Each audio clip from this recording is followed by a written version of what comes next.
Stop being so insecure. He's just a backup in case we don't work out. She said about the guy she'd been sending nudes. I said, makes sense. Changed the locks and packed her things while she was at work the next day. She came home to boxes and started banging on the door. I opened it and said, good thing you have a backup. Call him, and closed the door. She called him crying right there. He hung up on her. Hey viewers, before we move on to the video, please make sure to subscribe to the channel and hit the like button if you want to see more stories like this. Thanks. I'm a 28-year-old guy, at the time, 30 now, working as a project manager for a mid-sized tech firm. Nothing glamorous, but it's stable, pays the bills, and lets me save for the future. I met Emily, 27F then, about 3 years earlier through a mutual friend at a barbecue. She was outgoing, funny, and had this energy that pulled me in. I was coming off a rough breakup from college, so I took things slow, but she pursued me hard.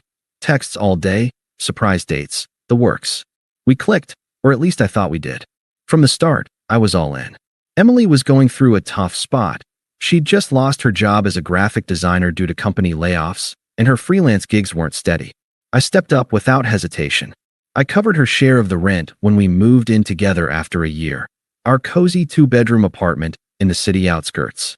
I helped her update her portfolio, even stayed up late proofreading her pitches to clients. When she got stressed, I'd cook her favorite meals or plan low-key weekends to recharge. I wasn't perfect, but I was loyal.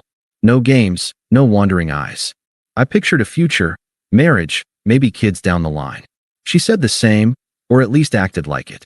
But looking back, there were red flags I brushed off as my own insecurity, like she always accused me of. She'd spend hours on her phone, giggling at messages, but if I asked who it was, she'd snap, just a friend from work. Why are you always so paranoid? Or she'd post vague stories on social media about needing excitement and tag them with emojis that felt off. I chalked it up to her creative side. Artists need inspiration, right? I didn't snoop. I trusted her. Big mistake. Things escalated about 6 months before the end. Emily landed a new job at a design agency, which was great at first. She started going out more with coworkers, coming home late smelling like bars. Our sex life tanked. She'd claim exhaustion or headaches. When I tried to talk, she'd turn it around. You're smothering me. I need space to grow. I'd back off, apologize even, and try harder. Flowers, date nights. Flashback to one night. I'd worked overtime to afford a surprise weekend getaway for her birthday. She opened the tickets, smiled briefly, then said, "That's sweet, but I have plans with the team that weekend." Rain check. I swallowed the hurt, nodded, and rescheduled my own plans. That's who I was, committed, even when it felt one-sided. The cracks really showed when I started noticing her phone blowing up from a guy named Jake. I'd see his name pop up when she left it charging. Who's Jake? I asked casually once over dinner. She rolled her eyes. A friend from the agency. He's helping with a project. God, stop being so jealous. I let it go, but the doubt gnawed at me. I wasn't the type to demand passwords or check her stuff. That felt controlling. Instead, I focused on us, suggesting couples therapy or more quality time. She laughed it off. We're fine. You're overthinking. Then came the night everything shattered. It was a Friday. I'd gotten home early from work, planning to surprise her with takeout from her favorite Thai place. She was in the shower, her phone on the counter buzzing nonstop. I wasn't trying to pry, but a notification flashed, a photo preview from Jake. Curiosity got me. I unlocked it. We had each other's codes for emergencies. What I found hit like a gut punch. Dozens of messages, flirty at first, then explicit. Nudes she'd sent him, recent ones, from our bathroom. Texts like, "Can't wait to see you again," and his replies, "You're so much hotter than my ex." But the worst? Her explaining me away. "Don't worry about my boyfriend. He's just stable. You're the fun one." I felt sick. My hands shook as I scrolled, piecing it together. This had been going on for months. I put the phone down, sat on the couch, and waited. When she came out, towel wrapped and humming, she saw my face and froze. I didn't yell or throw things. My voice was steady, even if my chest felt like it was caving in. "Emily, we need to talk." She sighed dramatically, like I was interrupting her evening. "What now?"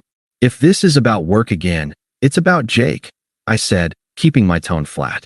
I saw the messages, the nudes, everything. Her eyes widened for a split second, then she recovered with a scoff. She crossed her arms, leaning against the doorframe.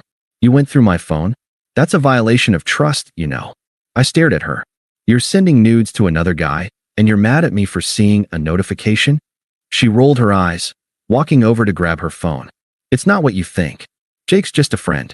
We flirt sometimes. It's harmless. Everyone does it. Harmless. I echoed, my mind reeling. You called him your backup. Said I'm just stable. That's not flirting. That's cheating. She laughed, a sharp, dismissive sound that cut deep. Oh, come on. Stop being so insecure. He's just a backup in case we don't work out. You know, like insurance. Relationships aren't guaranteed, right? I mean, you've been so boring lately. Always working, never spontaneous. Jake gets my creative side.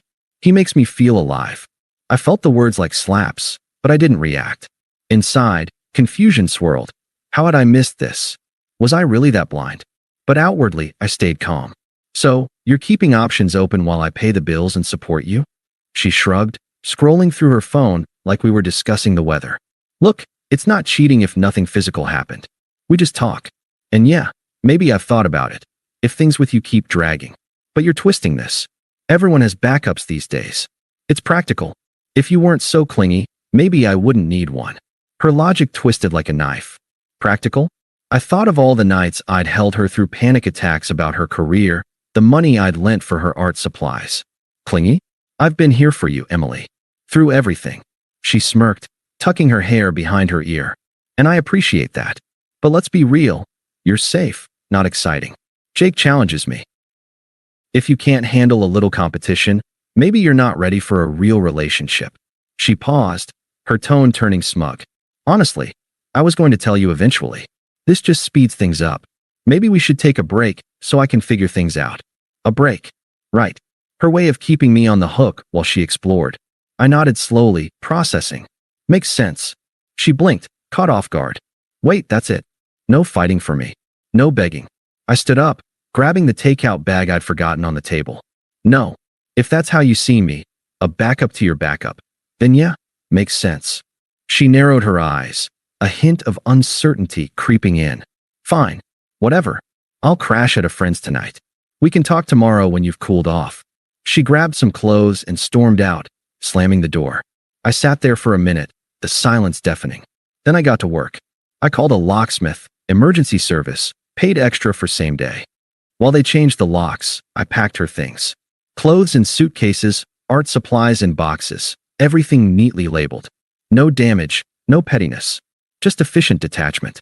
By morning, it was done. I texted her. Your stuff is outside. Keys won't work. Good luck. She didn't reply right away, probably assuming I'd cave. But when she showed up that evening after work, banging on the door like a maniac, reality hit. Let me in. This is my apartment too, she shouted through the door, her voice muffled but furious. I opened it just a crack, the chain still on. Her face was red, hair disheveled from the day. Boxes sat neatly on the welcome mat. What the hell? You can't just lock me out. I kept my voice even.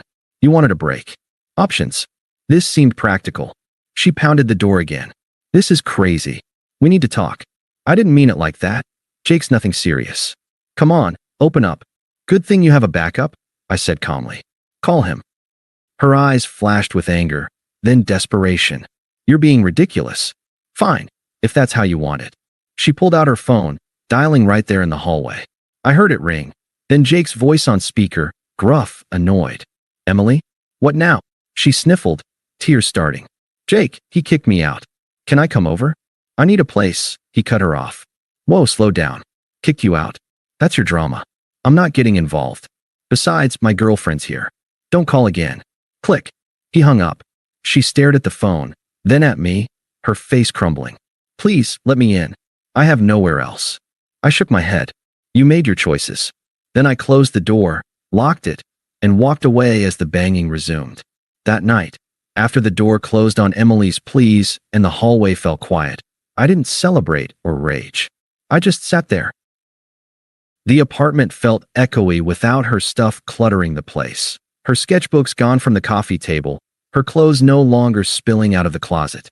I'd always been the one to tidy up after her creative bursts, But now it was just empty space. I poured myself a glass of water, sank onto the couch, and let the weight of it all settle in. Confusion hit first.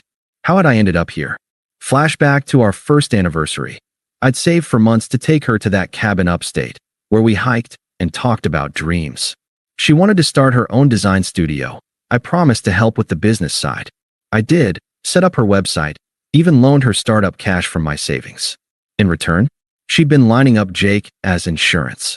It felt so unfair, like I'd been playing a game where the rules were rigged against me. Was I really boring? Stable, sure. I'd grown up watching my parents scrape by, so yeah, I valued security. But exciting? I'd surprised her with concert tickets, spontaneous road trips. Apparently, that wasn't enough next to whatever Jake offered. The next few days blurred into a haze. I called in sick to work, something I never did. Mornings, I'd wake up staring at the ceiling, replaying her words. Everyone has backups. Did they? My friends didn't. My buddy Mark had been with his wife for a decade, no options in sight. I questioned everything. Was I too trusting? Too accommodating? The silence amplified it all. No text from her at first, which stung in its own way. Like I was that easy to discard. I blocked her number temporarily, not out of spite, but to breathe. Unfollowed her on social media too. Didn't need to see her posts about new beginnings or whatever spin she'd put on it. But the unfairness gnawed deepest. I'd sacrificed for us. Turned down a promotion that required travel because she hated being alone. Worked extra hours to cover her freelance dry spells. And for what?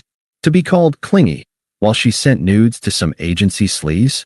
I allowed myself the vulnerability there, alone, no one to perform for.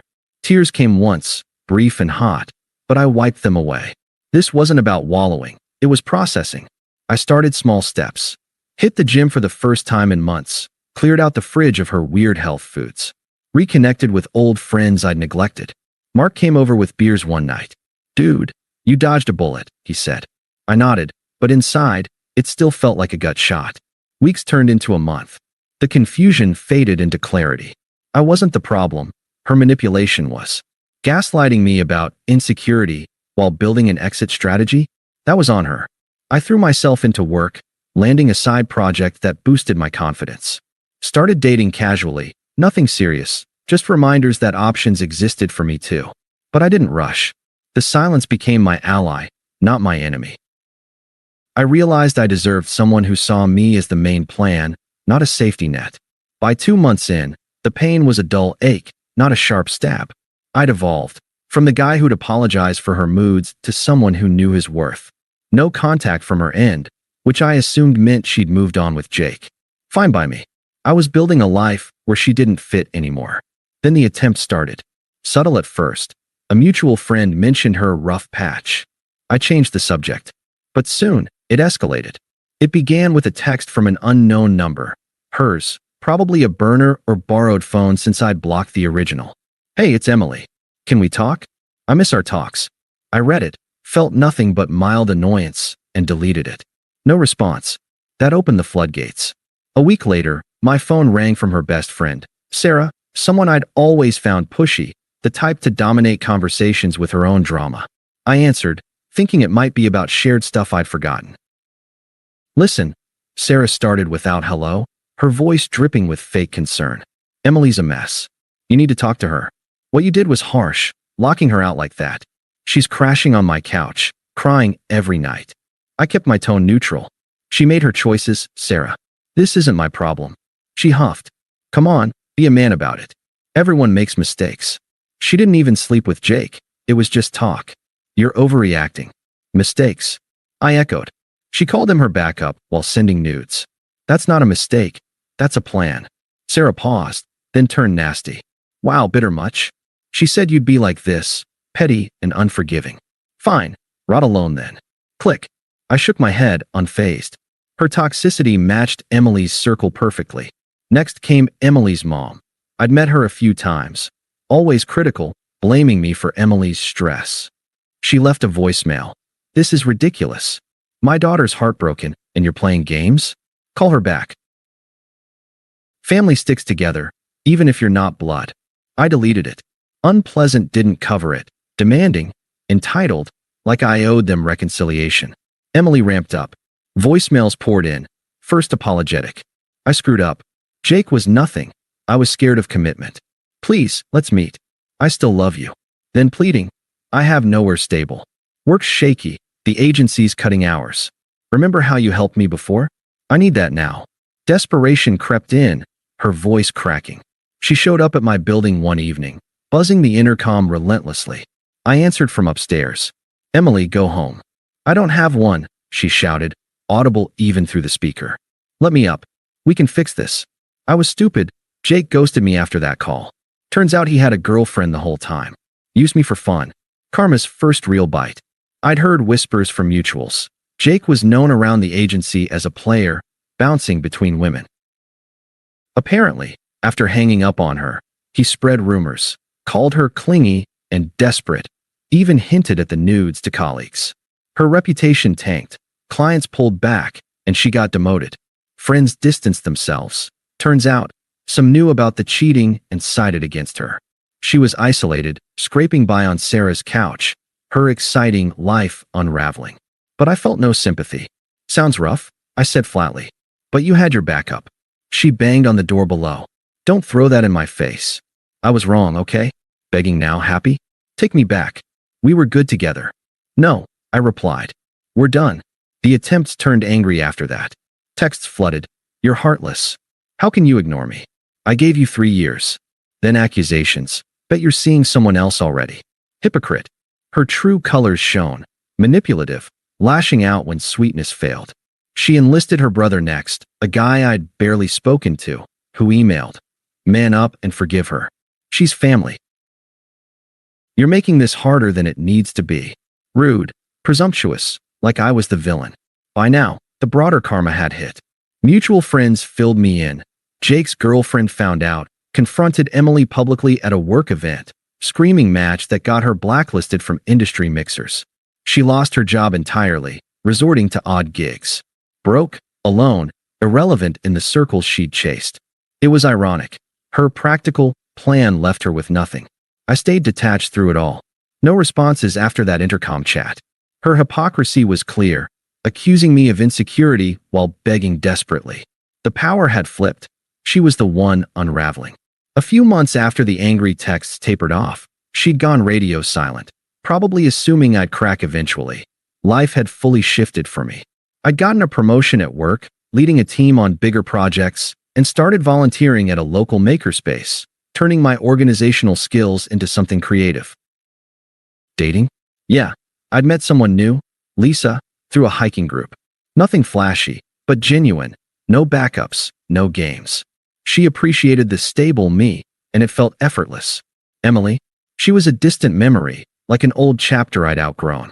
I didn't think about her well-being or wish her ill. She was just irrelevant.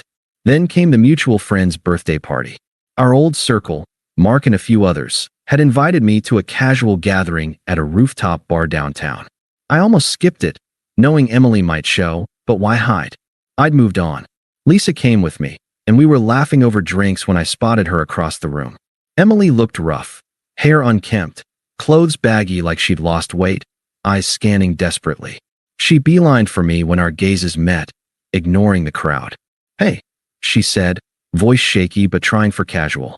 She glanced at Lisa, then back to me. Can we talk? Privately. I set my drink down, calm as ever. Lisa squeezed my hand, supportive, not territorial, and stepped aside politely. Sure, I said, but make it quick. We moved to a quieter corner. Emily fidgeted, twisting her hands. I didn't expect to see you here. You look good. Happy. I nodded. No thanks, no elaboration. Look, I've been thinking, she rushed on, words tumbling. I messed up bad. Jake was a disaster. He cheated on his girlfriend with me, then ditched me when she found out. Work fired me over the drama. No one's hiring me now. I'm staying with my mom, scraping by on temp jobs. It's hell. But we had something real. I see that now. Please, give me another chance. I'll change. No more stupidity. I need you. Her eyes welled up, desperation peaking. It was a far cry from the smug girl who'd laughed off my pain. I met her gaze evenly, feeling nothing but detachment. You said I was insecure for worrying about Jake. Called him your backup because I was too boring, too safe. Practical, right? She winced. I was wrong. Immature. But we've grown. No. I cut in, firm but unemotional. You've got it backward. I grew. This life, the promotion, the friends, the peace, it's mine now. Without the manipulation or the games. You're the one chasing backup still, but I'm not one anymore. Her face twisted, tears to anger in seconds. So that's it. You're done? After everything, you just throw me away like trash. I shrugged. You threw us away first. And honestly, I don't think about you at all these days. You're irrelevant to my happiness. She stared, mouth agape, as the hypocrisy hung there. The power reversal was complete. She desperate, me thriving. Lisa waved from across the room. I turned away. Take care, I said over my shoulder, walking back without a glance. Emily slunk off soon after, the party buzzing with whispers about her downfall. Mark later told me she'd cornered him earlier, begging for my number again. No dice. That was the last I heard from Emily. Mutuals say she's still struggling, bouncing between jobs. Her social circle shrunk to just Sarah and family, who apparently enable her excuses. Jake? Last I heard, he got canned from the agency for harassment complaints. Karma all around, I guess. But I don't dwell on it. Life's too good now. Lisa and I are planning a trip, work's fulfilling, and I've got hobbies that light me up.